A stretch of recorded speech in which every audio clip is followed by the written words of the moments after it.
इस दफ़ा हम आज़ादी का दिन एक नए तरीके से बना रहे हैं और ये आज़ादी का दिन हम मुबीन के नाम बनाएंगे। मुबीन जैसे बच्चे अभी भी हमारे बहुत सारे स्कूलों में हैं। मुबीन की ख़ुदकुशी में क्या हमको अपने बच्चों की घुटन महसूस होती है? हमें आज़ादी के दिन इन बच्चों के नाम करना है। हमारे बच्चे ख़तरनाक हद तक इंतहाई जज्बाती व नफ्सियाती मसाइल का शिकार हैं। तो अभी हम देखते हैं कि इस बारे में बच्चे क्या कहते हैं। जी उज़ैफ़ा, आप क्या कहते हैं? मेरा नाम उज़ैफ़ा है। मुबीन मेरा गहरा दोस्त था। आज वो हम सब में मौजूद नहीं, लेकिन मैं उसका पैगाम आप सब तक पहुंचाना चाहता हूं। मुबीन आप सब से ये पूछना चाहता था कि क्या आज का उस्ताद बच्चों के साथ दोस्ताना माहौल रखता है? क्या आज के वालिदैन के पास अपने बच्चों के लिए वक्त है? क्या आज के माशरे में हमें इज़हार राय की आज़ादी दी जाती है? नहीं, बिल्कुल नहीं। खुदारा हमारी बातें सुने, इन्हें नज़रअंदाज ना करें। मेरा आप सब उस्ताद से सवाल है कि क्या आप हमारे अंदर के डर, एहसास, कमतरी और शर्मीलेपन को जानते हैं? हमारे अंदर के इंसान को जानने की कोशिश करें। हमें अच्छा इंसान और अच्छा पाकिस्तानी बनाएं और हमें मुबीन बनने से बचाएं। थैंक यू, वाह, बड़ी ज़बरदस्त। अच्छा जी, आप कुछ कहेंगी?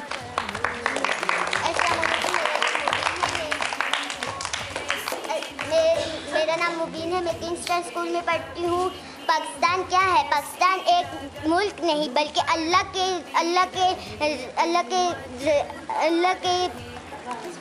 के राजों में से एक राज है। ये मेरे रब की एक मंशा है। वाह, ज़बरदस्त। जी आप? अंकल, मेरा नाम हुदीजा, मैं किंगस्टन स्कूल में पढ़ती हूँ। वो दिन दूर नहीं है कि दुनिया के फैसले पाकिस्तान की हाँ और ना में होंगे। अक़वाम मुत्तहिदा भी कोई फैसला करने से पहले पाकिस्तान से पूछेगा। वाह, ज़बरदस्त, क्लैप। चलेंगे, आप कुछ खिजरा बोलेंगे? खिजरा, आप?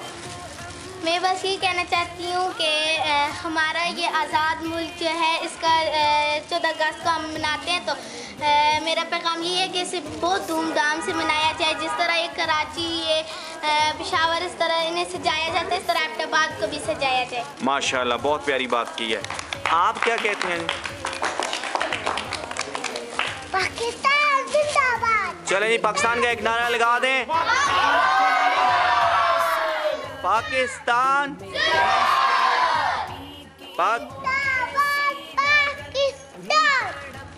हाँ, एक दफा फिर बोलें जी, आप बोलें। पाकिस्तान। शाबाश।